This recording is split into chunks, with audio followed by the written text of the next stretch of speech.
This forest was once full of life, a place where every creature lived in harmony. But in moments, everything changed. A wildfire broke out, fast, furious, and unstoppable. Fear took over.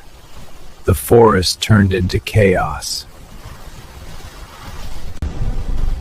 Some were fast, but some were too weak to escape. Even in disaster, a mother's instinct never fails. The sky was no longer safe.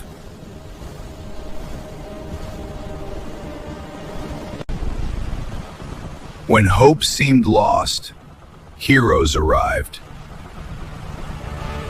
First, they fought the fire to stop it from spreading further.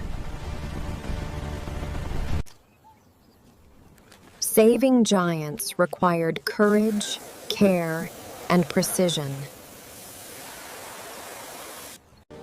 Even the smallest wings were protected.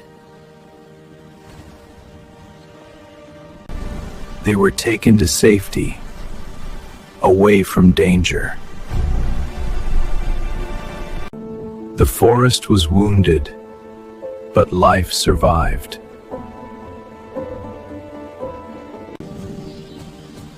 Because humanity chose to care. Protect forests, protect wildlife, because when nature cries, it needs us.